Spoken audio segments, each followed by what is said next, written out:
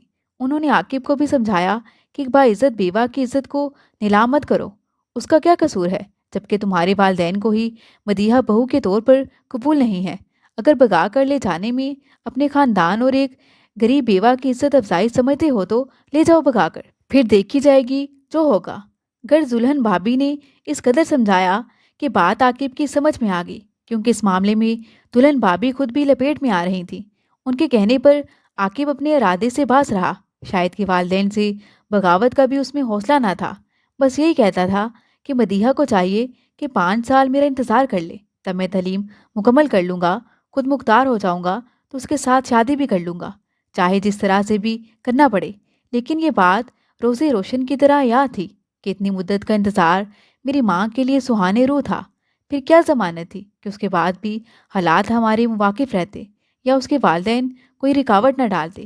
ایک روز دلہن بھابھی نے مجھے پیغام کہلوایا کہ عاقب تم سے آخری بار ملنا چاہتا ہے، میری ساس گھر نہیں ہے، تم آ جاؤ۔ یوں میں آخری بار ان کے گھر گئی۔ آج ان کے گھر پر کوئی بھی نہ تھا۔ دلہن بھابھی بھی کچھ دیر ہمارے پاس بیٹھنے کے بعد اپنے کمرے میں آ گئی۔ پہلے تو عاقب نے مجھے خوب بے وفائی کے طعنے دیے اور کافی گلے شکوے کیے، اور پھر کہنے لگا کہ ابھی بھی تمہارے پاس وقت ہے، اچھے سے سوچ سمجھ لو، کہیں کوئی غلط فیصلہ نہ کر لو کہ عمر بھر پچھتانا پڑے۔ اس نے مجھے اس قدر جذباتی کیا کہ میں روحانسی ہوگی، تبھی وہ بھی پریشان ہو گیا، پھر مجھے چپ کرانے لگا، مگر جلد ہی میں اس کے ارادے بھانپ گئی۔ وہ جیسے اپنے ہوش و حواس کھونے لگا تھا، میں نے خود کو اس سے چھڑانا چاہا، مگر وہ جیسے اپنے ہوش و حواس میں تھا ہی نہیں۔ بالآخر میں رونے لگی اور اس سے بھابھی کو آواز دینے کو کہنے لگی، تبھی اس نے اپنے قدم جیسے روک لیے۔ وہ مجھ سے معافی مانگنے لگا، مگر میں اب وہاں ایک لمحہ بھی رکنا نہ چاہتی تھی۔ میں نے خدا کا شکر ادا کیا اور گھر کو بھاگی۔ اس کے بعد میں نے ان کے گھر کبھی نہ جانے کی قسم کھا لی۔ اس کے بعد عاقب نے 2-3 بار مجھے پیغام کھلوایا اور اپنی غلطی کی مجھ سے معافی بھی مانگی۔ اس نے بتایا کہ وہ اپنی حرکت پر شرمندہ ہے۔ چند روز بعد وہ واپس ہاسٹل لوٹ گیا۔ وہ میرے سارے خطوط بھی بھابھی کو دے گیا کہ یہ مدیحہ کو دے دینا، وہ اپنے ہاتھوں سے جلا دے گی۔ بھابھی نے خطوط مجھے دیے اور میں نے اپنے گھر لا کر ہاتھوں سے جلتے چولہے پر رکھ دیے۔ اس طرح ایک بیوہ کی عزت سر عام رسوا ہو جانے سے بچی۔ میری شادی کی تاریخ رکھ دی گئی۔ ان دنوں میری ماں اپنی سلائی مشین بند کر کے میری شادی کی تیاریوں میں مصروف ہوگی۔ میں نے زندگی میں پہلی بار ان کو اتنا مطمئن دیکھا تھا۔ پھر میں ماں کی دعاؤں کے سائے تلے رخصت ہو کر اپنے گھر آ گئی۔ میرے شوہر کا نام نبیل تھا۔ وہ والدین کے اکلوتے تھے۔ گھر کے حالات اچھے تھے۔ 2 بڑی بہنیں تھیں جو شادی شدہ تھیں، دونوں ہی امیر گھروں میں بیاہی گئی تھیں۔